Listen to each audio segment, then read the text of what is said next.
Well, good morning. Okay, hey. Oh, I will mention one more announcement because some men really leveraged me pretty hard. The men's breakfast or coffee and donuts is next Saturday as well. And the men were hoping the ladies clean up the chapel for the men. I'm sure that'll happen. Hey, grab your outline and follow along. I hope you had a great Thanksgiving. So much to be thankful for. You know, when we have a loved one that passes away, a friend or a dear loved one, usually the memories we carry about that deceased loved one are one of two things, often both. First thing we often think about in our memories about this loved one is what kind of person they were. You know, their character, their integrity. We think about their honesty and their courage and their faith. You know, we think about what kind of person they were. The other thing we often think about as a loved one passes is what they did. You know, their actions, their behaviors. We may remember things like, you know, how they taught us to ride a bike, or they helped us fix a flat tire, or they took us to the emergency room. They may have shared the gospel with us. We remember that stupid joke they told and how we still laugh about it. Usually our memories in our mind are a storehouse that are good and pleasant, and we actually treasure those things, don't we? You know, those same two ingredients are also essential in our praise and our worship of God. When we come and praise of our great God, we remember who He is, you know, His perfections and His attributes, and we remember what He's done. There's so many things that He's done on our behalf, and we're in Habakkuk. We're in the 3rd chapter, and that's exactly what he's been doing. Last week, in verses 3 through 7 of chapter 3, we saw how Habakkuk praised God for God's glory and majesty, you know, who He is. And today we're going to look at verses 8 through 16, a little longer section of Scripture, and we're going to see how Habakkuk praises God for what He has done, His actions, His behaviors. And I'm going to go through this verse at a time. I'm not going to read it all to begin with, but as we go through a point, we'll read those verses, okay? So point number 1 on your outline is this: God's actions in nature. In nature. We could subtitle this, God controls nature. That's kind of like a duh point, but some people don't believe that. But in verses 8 through 11 here, we're going to see that God, the Creator, is in full control of His creation. Point A on your outline is this: God used nature to display His power and His goodness. He's just not doing miraculous things in nature to entertain us. His motive is to display His power and His goodness. Now, the context of chapter 3 is the Exodus. The Exodus meaning how God used Moses to release or redeem the enslaved people of Israel out of Egypt. How many years were they in slavery? 400 years. How God brought them out of slavery, led them through the wilderness, and then took them into the land that God had promised them. Okay? Look at verse 8 here. It says, "Did the Lord rage against the rivers, or was your wrath against the sea?" Now, those are 3 rhetorical questions. Rhetorical questions have an obvious answer. The answer is no. The questions could be summed up by this: Is God angry at nature? Answer is no. No, He's not angry. Now, He is using nature and His control over it to demonstrate His power and His goodness. Remember the 10 plagues that God brought on Egypt to release Israel from slavery? 10 plagues. Most of them had to do with His control over nature, and also a judgment against the gods of the Egyptians. What was the first plague God brought on Egypt? Mumble? How about turning the Nile River into blood? Oh my gosh. The fish died, the place stunk. They had worshiped the god of the Nile. Where was the God when the real God took over? God could have turned the Nile River into chicken noodle soup. He can do whatever he wants over his creation. And then I like the plague of the frogs. Billions and billions of frogs come into the land of Egypt. They're in people's homes, in their kitchens, in their bedrooms, in their beds. Amazing. And then God brought the plague of the thunderstorm of hail and fire, just destroys everything it hits. What was next after that plague? Locusts. Locusts came, they were so thick, couldn't see the ground. And the locusts ate what little was left from the hail and fire. God is in control of all the elements of nature. I got to say, one of my favorites of the plagues would be darkness. God brought darkness. It was so dark they could feel it. My goodness, what in the world is that? In fact, no one left their house. They had their own personal lockdown, I guess, much like we experience here. But God has power over nature, and his only motive is to deliver his people, show his goodness. The rest of verse 8 just tells how God is a conquering warrior. Look at verse 8. That you, God, rode on your horses, on your chariots of salvation. Bottom line is, the one who can control all the elements of nature, he definitely is the boss, right? Point B is this. God is faithful. This may be my favorite point today. God is faithfully ready to defend his people.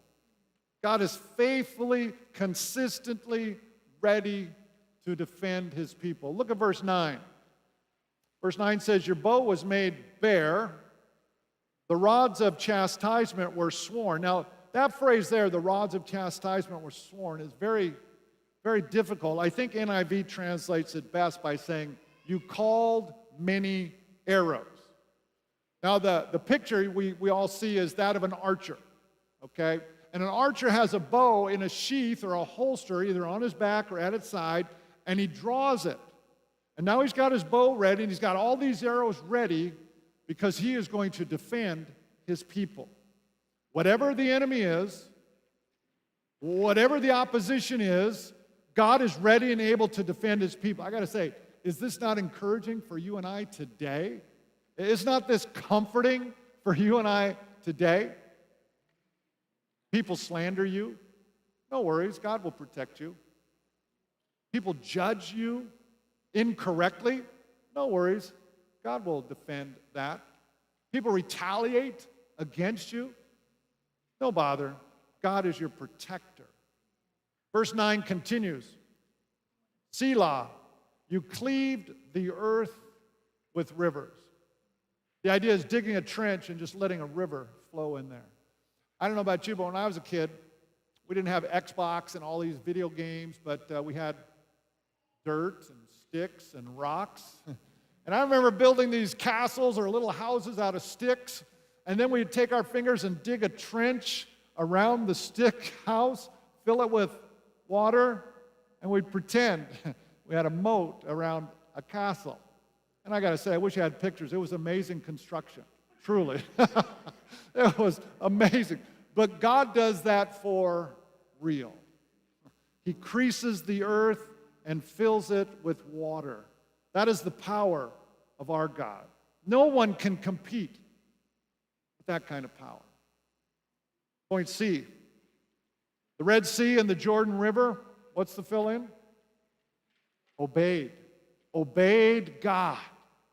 Look at verse 10. It says, the mountains saw you and quaked. Now, last week, if you remember, the mountains crumbled and disintegrated in the presence of God. Remember, Habakkuk's context is the Exodus. I think what he's referring to there in that line is God descending on Mount Sinai. Let me read from Exodus chapter 19 and verse 18. It says this. Now Mount Sinai was all in smoke because the Lord descended upon it in fire, and its smoke ascended like the smoke of a furnace. This is an amazing picture because smoke covered the base of the mountain and just billowed up like a furnace into the sky. But here's where I'm going. Look at this next phrase, and the whole mountain quaked violently. All of the 2 million people of Israel felt this earthquake. They knew the power of their God. But I'm looking at the rest of verse 10, where it says, the downpour of water swept by, the deep uttered forth its voice, it lifted high its hands. I think this is a reference to the two partings of the water. One was to escape the Egyptian army parting the Red Sea. The other was when they entered the Promised Land. What river did they go through? Jordan. God parted the Jordan River. Both rivers obeyed God's command, as does all of creation. The high waves there are personified as having hands and lifting them in praise of God. God controls nature. Look at verse 11. Verse 11. Sun and moon stood in their places. They went away at the light of your arrows, at the radiance of your gleaming spear. Now the word there refers to, or they refers to, sun and moon. This is kind of what we saw last week, where the light of the sun and moon are dark, dingy, dull compared to the glory of God. Okay? Same thought there. But I want to look at the first phrase in verse 11. The sun and moon stood in their places. You remember that, don't you, in the book of Joshua? It was very remarkable. Let me give you point D. Point D on your outline. God stopped the earth from rotating around the sun. Now, the reference that I put is the passage that describes that, Joshua 10, verse 12 through 14. But there's another instance just before this I got to read, verse 11, where God controls nature. Joshua 10, let's start at verse 11. But, oh, wait a minute, look at me. Let me give you the background. Background is this. Joshua and the Israelite army just attacked the Amorites. It was a surprise attack. They killed many of them, and many of them fled. So now Joshua is chasing them. Verse 11. You see it there? As they fled before Israel, while they were at the descent of Beth Horon,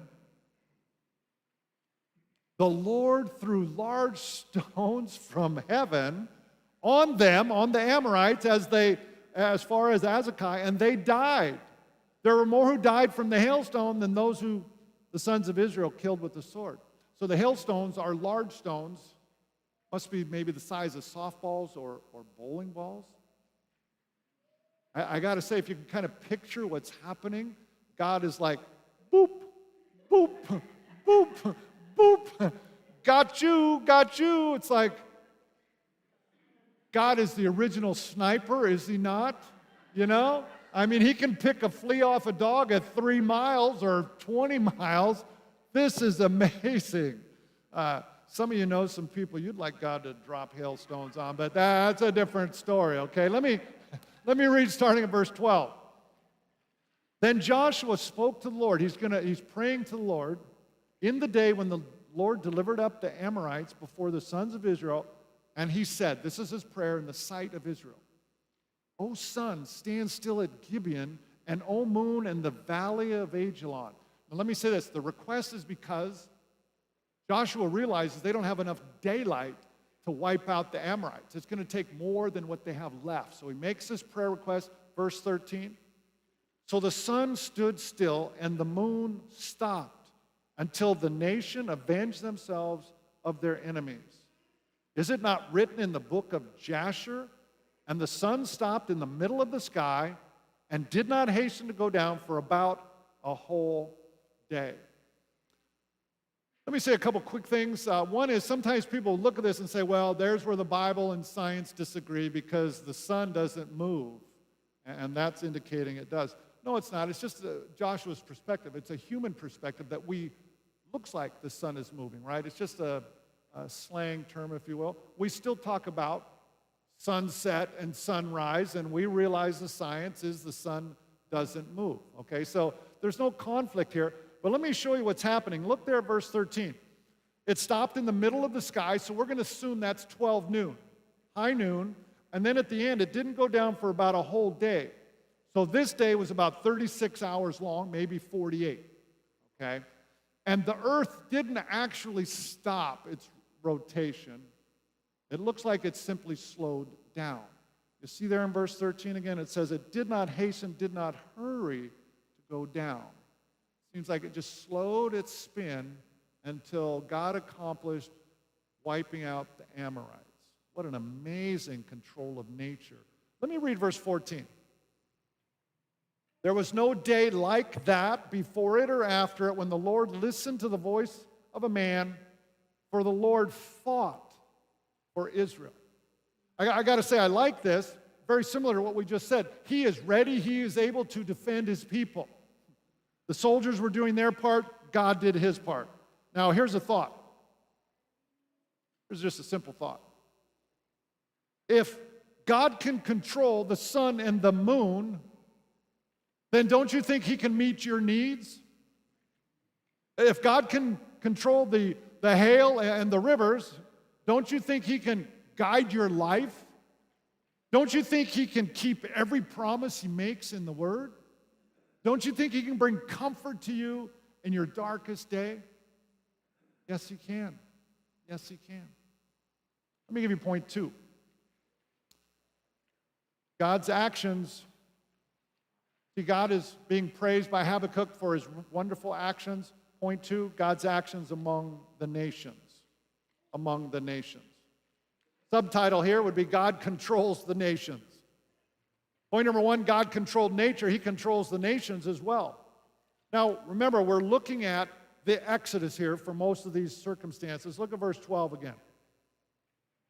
In indignation, you marched through the earth.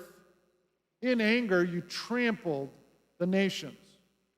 Now, Habakkuk is picturing God as this massive giant who just walks through the earth unstoppable. Perhaps like the Hulk. Isn't the Hulk unstoppable? God's not green and he's not angry out of control like the Hulk, but he is just unstoppable. No one can stop him. In fact, that reminds me of a little article I came across this past week in the Voice of the Martyrs magazine. Remember we highlighted persecuted Christians first Sunday of November? Trying to be aware of what's going on and pray for them. Voice of the Martyr magazine is a great way to do that. They had an article. It was entitled this: Propaganda Film Helps Lead Defector to Christ. Propaganda film helps lead defector to Christ. Let me read. Mrs. On was not a Christian when she was arrested in China as a North Korean defector, but she knew how to pray. She wasn't a Christian, but she knew how to pray. She had learned about prayer from an anti-Christian propaganda film she had seen while in North Korea. She remembered seeing Christians praying in that film.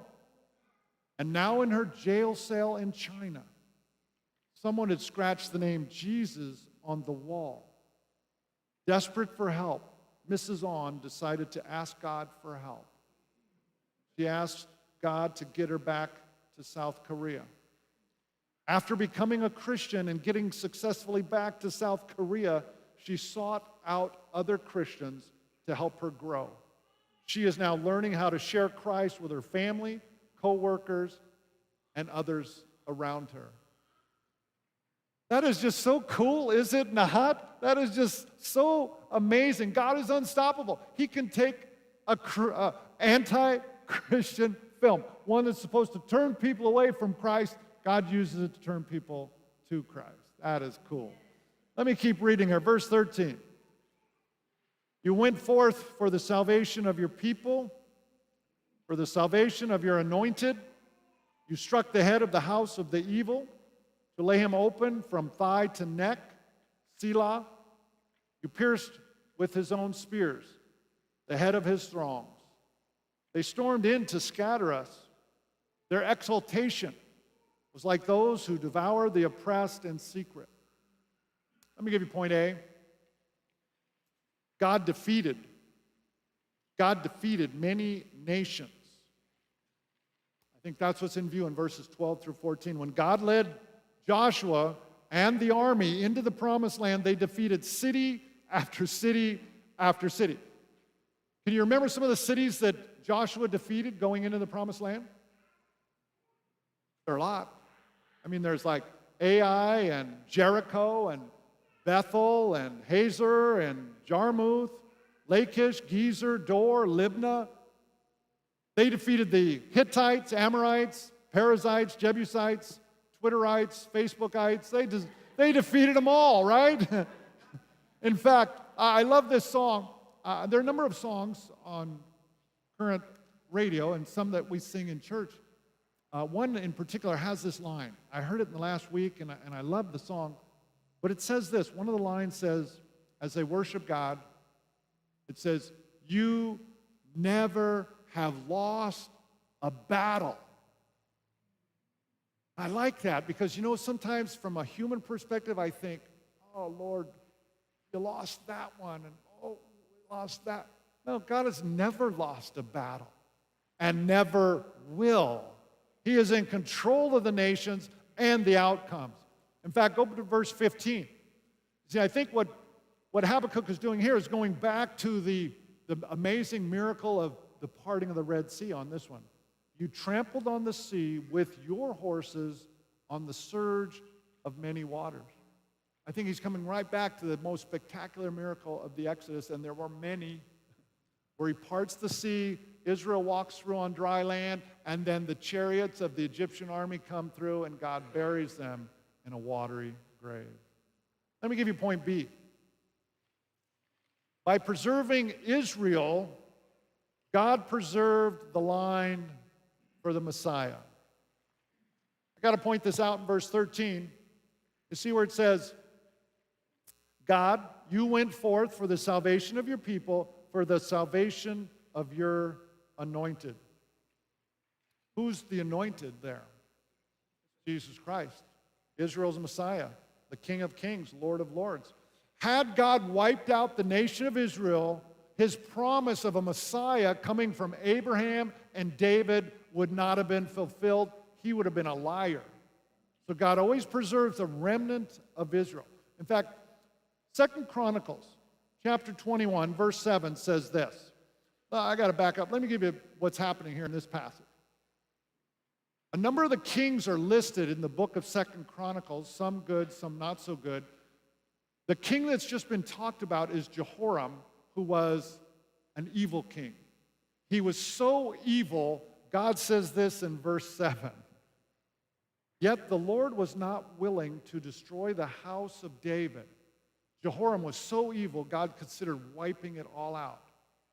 But he couldn't. What does he say? Because of the covenant which he had made with David, and since he had promised to give a lamp to him and his sons for a generation or two, forever. The lamp is Jesus Christ, Messiah, King, who is the light of the world.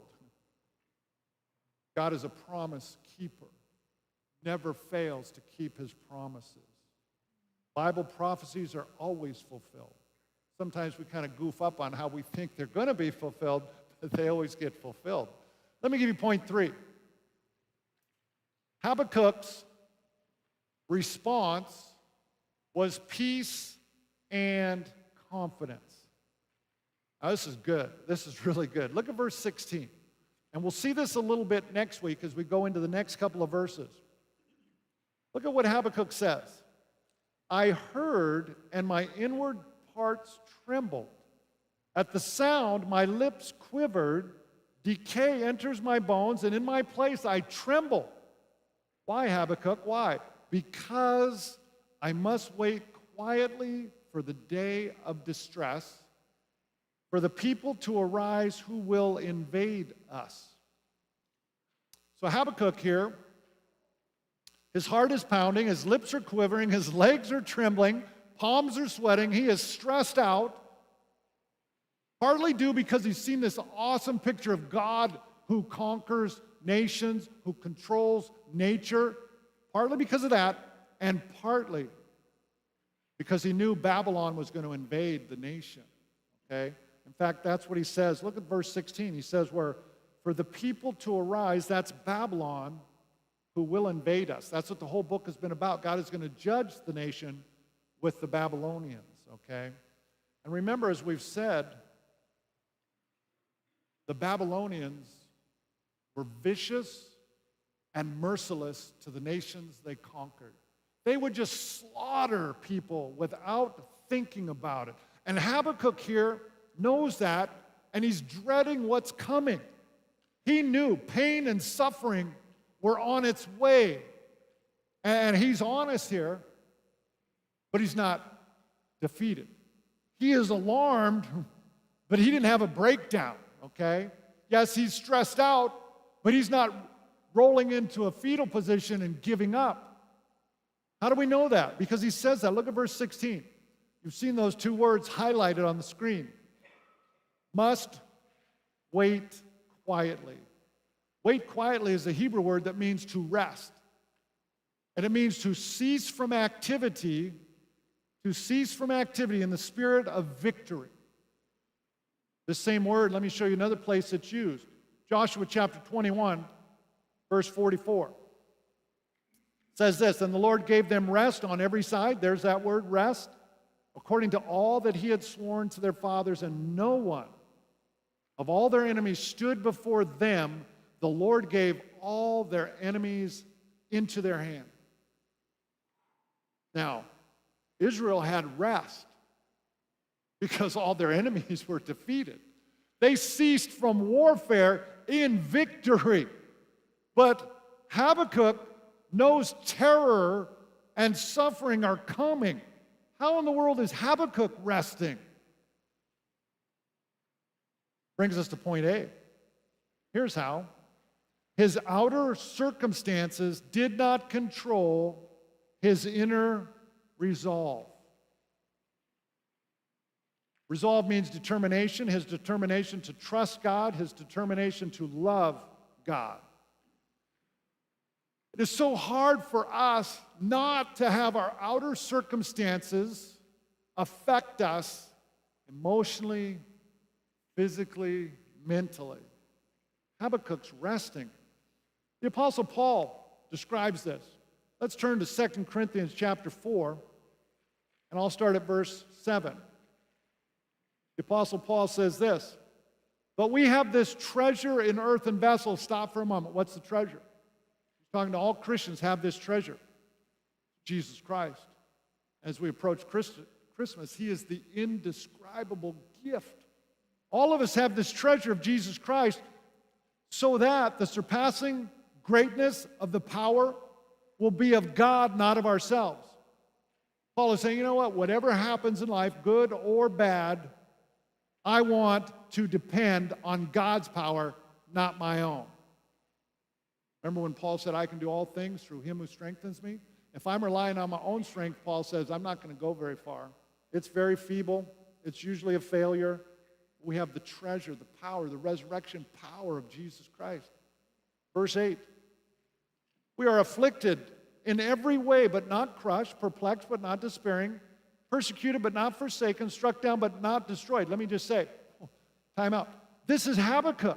He's describing Habakkuk really well. Pain and suffering are coming. Habakkuk is at rest. At rest. Verse 10. Always carrying about in the body the dying of Jesus, so that the life of Jesus also may be manifested in the body. See, Paul's courage, his endurance of persecution, was to demonstrate the power of the living Christ in his life. Paul's life and ministry had a tremendous impact, tremendous influence. Paul wanted everybody to know it was all because of the power of God flowing in him and through him. If someone asked Paul, how did you get through all the pain and rejection and suffering? He would say, well, the treasure of Jesus Christ. It is the resurrection power of Jesus Christ in me. You see, the Bible is not a self-help book. It is a get in touch with God book. It is come to know the Lord through Jesus Christ book and rely on his strength and his power. Look at verse 16. Let me read just a couple more. Therefore, do not lose heart, because we have the power of Jesus Christ. Do not lose heart. Can I say this just to encourage you? If We've lost heart because of the election. We've lost heart because of the direction of our country. You have your focus in the wrong place. Put it back on the treasure. Put it back on the power of God.